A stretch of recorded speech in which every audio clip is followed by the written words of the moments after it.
તો નમસ્કાર ગુજરાત, આજના તાજા સમાચાર વિશે વાત કરતા પહેલા ચેનલ પર નવા હોય તો ચેનલને સબસ્ક્રાઇબ, વિડીયોને લાઇક કરવાનું ના ભૂલશો। ડ્રાઇવિંગ લાયસન્સ મોટા ફાયદા, પીએમ કિસાન યોજના માહિતી, પશુપાલકો માટે મોટા સમાચાર, પોળમાં હપ્તા માટે જાહેરાત, આજના ખેડૂત સમાચાર, મહિલાઓને મળશે 36,000 રૂપિયા। ડ્રાઇવિંગ લાયસન્સ મોટા ફાયદા, એટલે કે ડ્રાઇવિંગ લાયસન્સ ખોવાય કે ચોરાય તો આરટીઓમાં અનેક ધક્કા ખાવા પડતા હોય છે, પરંતુ હવે ડુપ્લિકેટ ડ્રાઇવિંગ લાયસન્સ મેળવવું ખૂબ જ સરળ બની ગયું છે અને હવે ઘરે બેઠા બેઠા ઓનલાઈન લાયસન્સ મંગાવી શકો છો મિત્રો।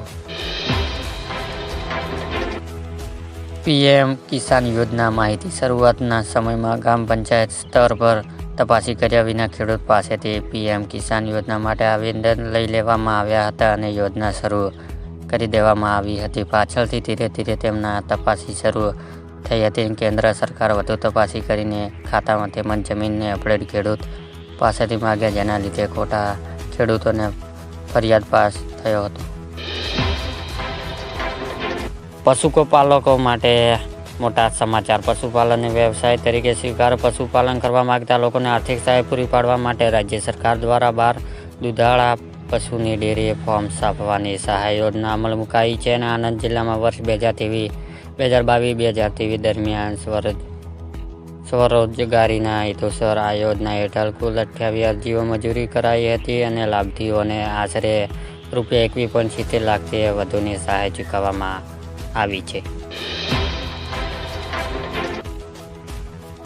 પોળમાં હપ્તા માટે જાહેરાત, દેશભરના કરોડ ખેડૂતને પ્રધાનમંત્રી કિસાન સન્માન નિધિ યોજના હોળમાં હપ્તાની આતુરતાથી રાહ જોઈ રહ્યા છે અને મીડિયા રિપોર્ટ અનુસાર કેન્દ્ર સરકાર ફેબ્રુઆરી મહિનામાં અથવા આગામી માર્ચ મહિનામાં પ્રધાનમંત્રી કિસાન સન્માન નિધિ યોજના હોળમાં હપ્તા જાહેર કરી શકે છે। જો કે સરકાર હજુ સુધી હપ્તા નાણાં ટ્રાન્સફર કરવા અંગે કોઈ સત્તાવાર જાહેરાત કરી નથી। આજના ખેડૂત સમાચાર, ફેબ્રુઆરી મહિનામાં સામાન્ય કરતાં ઓછા તાપમાન રહેશે અને આ વર્ષે વરસાદ પણ વધુ પડશે અને હવામાન વિભાગે સત્તાવારના આગાહી કરી છે। સરકાર ઘઉંનું વેચાણ વધી રહ્યું છે અને કુલ 75 લાખ ટન ઘઉં બજારમાં સરકારે ઠલાવ્યા છે અને હવે ચૂંટણી સુધી બાજરીના ભાવ વધવાની સંભાવના ઓછી છે અને ઉનાળાનું વાવેતર વધવાના તારણા છે અને નવા જીરુની આવક થતાં હજી 10 દિવસ સમય લાગશે અને જીરમાં ધીમી ગતિએ ભાવ ખસાઈ રહ્યો છે અને ઊંચા ભાવને 7,600 સુધી છે। મહિલાઓને મળશે 36,000 રૂપિયા, 2018માં શરૂ થયેલી લડત 2024માં રંગ લાવી અને ન્યાય મળ્યો છે મિત્રો। એટલે કે 2018માં જ્યારે બનાસકાંઠા જિલ્લામાં લગભગ દુષ્કાળની સ્થિતિ હતી, એવા સમયે વીમા કંપનીઓને સાબિત કરી દીધું કે અહીં નુકસાન છે જ નહીં। શાસક ખેડૂત મંડળીઓ અને વીમા કંપનીઓને સામે ગ્રાહક સુરક્ષા કોર્ટમાં ગઈ હતી।